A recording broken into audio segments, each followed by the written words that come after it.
আসসালামু আলাইকুম ওয়া রাহমাতুল্লাহি ওয়া বারাকাতুহু। সম্মানিত বন্ধুগণ, আপনারা সবাই কেমন আছেন? আশা করি মহান আল্লাহ তাআলার ইচ্ছায় সকলেই ভালো আছেন।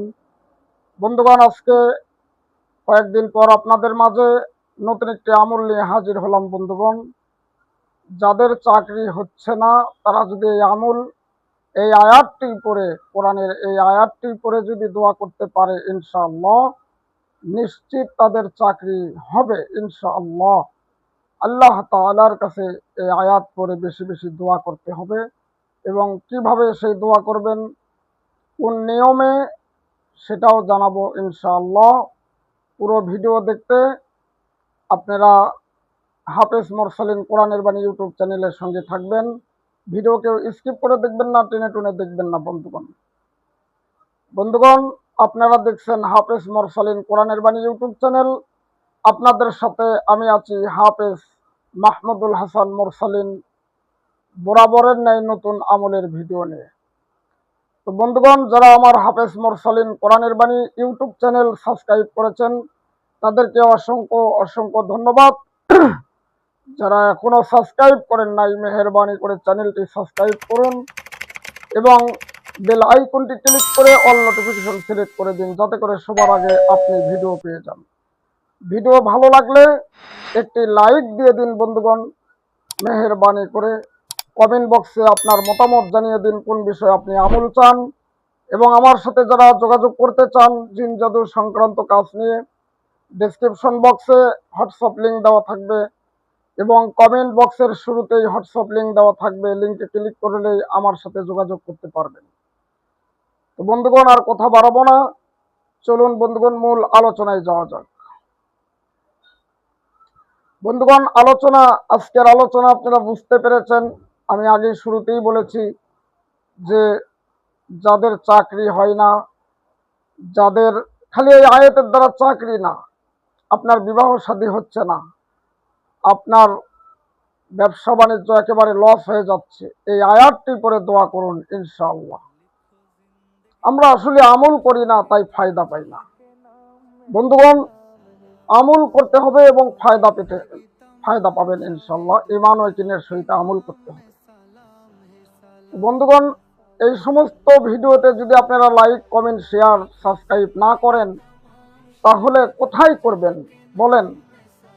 এরকম কষ্ট করে দিনই কাজ করি, আপনাদের সামনে দাওয়াতের কাজ করি। এরকম আপনারা যদি একটু শেয়ার করেন, ভালোবাসা দেন, তাহলে আরো উৎসাহিত বাড়ে। তো মেহেরবানি করে ইনশাল্লাহ আপনারা আমার পাশে থাকবেন। তো বন্ধুগণ, আয়াতটি হলো, আমি আপনাকে আয়াতটি বলে দিচ্ছি, সুন্দর করে আমার সাথে মুখস্থ করবেন, তারপরে নিয়ম বলে দিব ইনশাল্লাহ।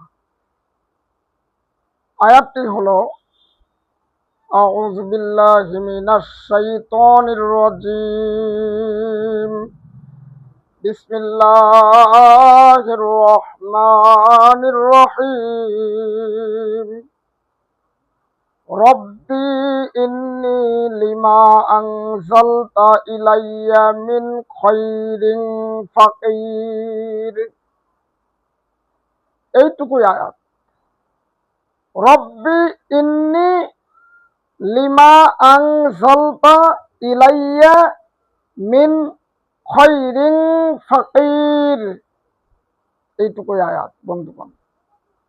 আবারও আমার সাথে পড়েন, রব্বি ইন্নী লিমা আনজালতা ইলাইয়া মিন খায়রিন ফাকির। এই আয়াতটি আপনি কোন সময় পড়বেন বন্ধুগণ?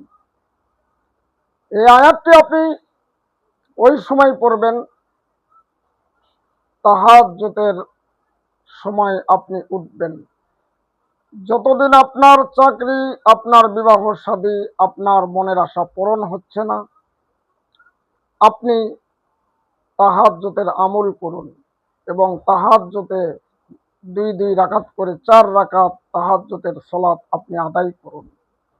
এরপরে আপনি জায়নামাজে বসে 2 হাত আল্লাহ তাআলার দরবারে উঠায়া দিন এবং আল্লাহ তাআলাকে বলুন, রব্বি ইন্নী লিমা আনসালতা ইলাইয়া মিন খায়রিন ফাকির।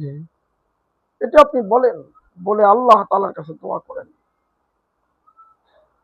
এর অর্থ হচ্ছে, হে আমার রব, আপনি আমার জন্য যা কিছু করেন সব কিছু কল্যাণের জন্য করেন।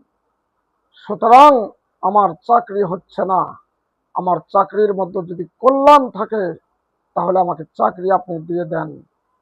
আল্লাহ তাআলা আপনাকে কল্যাণময় চাকরি দিবেন। আমার বিবাহ শাদী হচ্ছে না, হে আমার রব, আমার জন্য সুন্দর একটি ছেলে আপনি মিলাইয়া দেন, দিনদার পরহেজগার। হে আমার রব, আমার জন্য সুন্দর একটি সুন্দর মেয়ে, একটু পরহেজগার নারী মিলাইয়া দেন। এরকম করে আল্লাহর কাছে দোয়া করবেন। এই দোয়া, এই আয়াত পড়েছিলেন হযরতে মূসা আলাইহিস সালাম যখন তিনি মিশর থেকে চলে গেলেন মাদিয়ান নামক শহরে। ফেরাউনের অত্যাচারে তিনি দিশাহারা হয়ে পড়েছিলেন এক সময়। মাদিয়ান নামক শহরে গিয়ে তেনার কাছে কোনো খাবার ছিল না, তেনার কাছে কোনো অর্থ পয়সা কড়ি ছিল না, তেনার কোনো সহযোগী মানুষ ছিল না। তিনি এক গাছের নিচে বসে এই দোয়া আল্লাহ তাআলার কাছে করেছিলেন। আল্লাহকে বলেছিলেন, আল্লাহ তুমি যদি আমাকে মারো আমি তাও খুশি, যদি আমার তার মধ্যে কল্যাণ থাকে। তুমি যদি আমাকে একটা অভিভাবক দাও, আমার খানাপিনার ব্যবস্থা করো, এর মধ্যে যদি কল্যাণ থাকে আমাকে দিয়ে দাও আল্লাহ। আল্লাহ রাব্বুল আলামিন তাকে একটি অভিভাবক দিয়েছিলেন, যার নাম হলো হযরতে শুআয়ব আলাইহিস সালাম। তিনার কাছে থাকলেন, তিনার কন্যাকে বিবাহ শাদী করলেন, আবার তিনি স্বাবলম্বী হলেন ওখান থেকে। যাই হোক, দীর্ঘ ইতিহাস। এই জন্য এই আয়াতটি পড়ে আল্লাহ তাআলার কাছে আপনি দোয়া করুন, আপনার চাকরি হবে, আপনার বিবাহ শাদী হবে।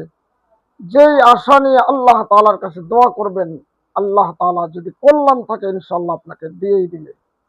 আল্লাহ তাআলা আমাদের সবাইকে কবুল করুক, নেক হায়াত দারাজ করুক, সুস্থ জিন্দেগি দান করুক। আর আমার পরবর্তী ভিডিও পাওয়ার জন্য আমার হাফেজ মুরসালিন কোরআনের বাণী ইউটিউব চ্যানেল এখনই লাইক, কমেন্ট, শেয়ার, সাবস্ক্রাইব করতে ভুলবেন না বন্ধুগণ। আল্লাহুম্মা আমিন।